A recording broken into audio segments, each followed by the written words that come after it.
Au lendemain de la Seconde Guerre mondiale, l'idée d'une unification européenne s'imposait de plus en plus comme une nécessité impérieuse.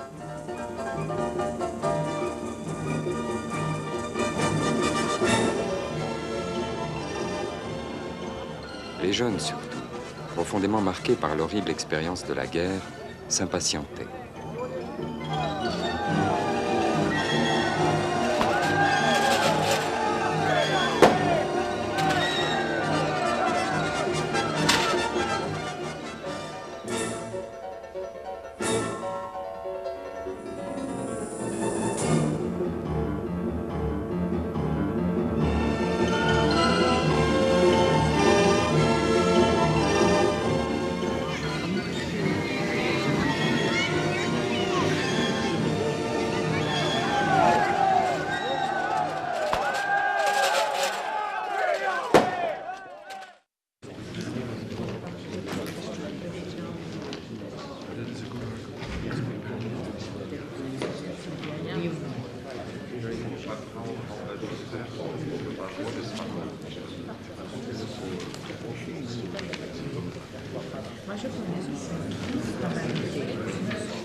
It is not a movement of parties, but a movement of peoples.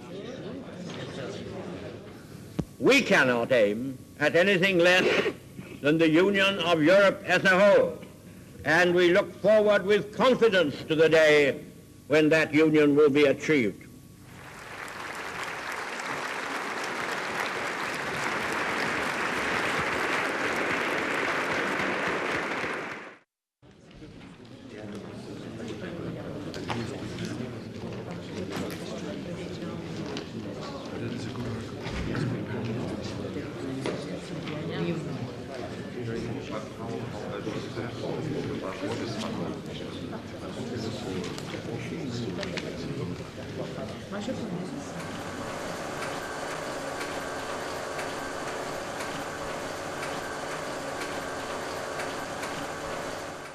Les drapeaux s'alignent fraternellement unis 3 mois plus tard aux premières réunions de Strasbourg.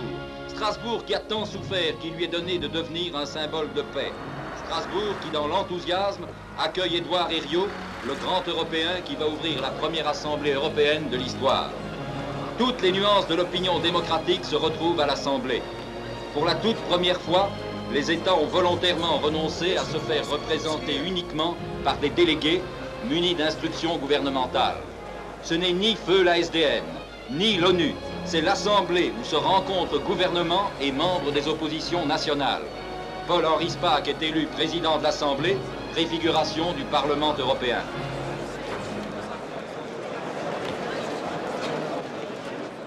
L'Europe n'a pas été faite, nous avons eu la guerre.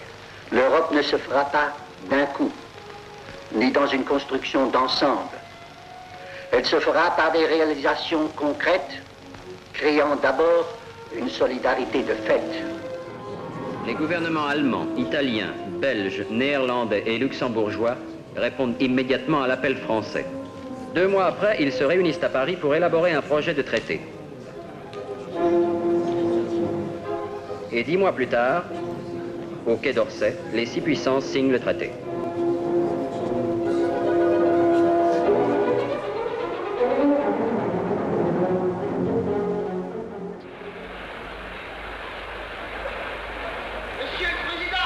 The following session of the Assembly opens in an atmosphere of excitement.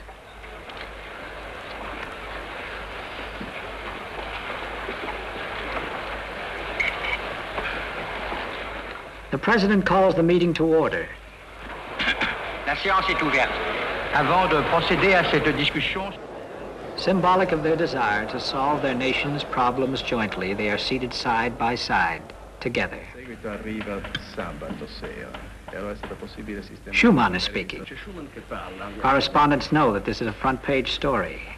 Look, Schumann's just started to speak. Oh Lord, off we go.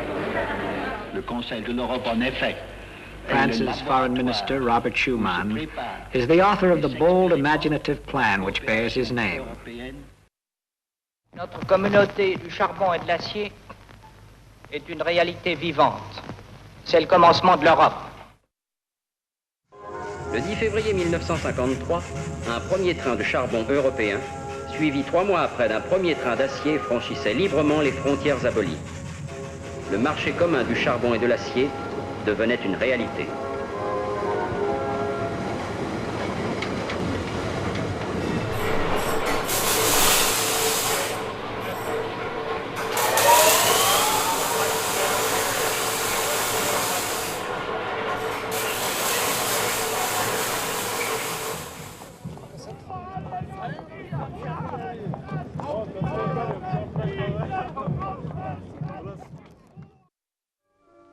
La communauté possède un parlement. C'est l'Assemblée commune qui tient ses assises à Strasbourg. Le président de cette assemblée est un ancien président du Conseil italien, M. Pella. M. Pella, qui vous parle maintenant, a la conviction qu'en dépit des obstacles et des préjugés, qu'en dépit des hésitations et des craintes, la volonté l'emportera sur la routine.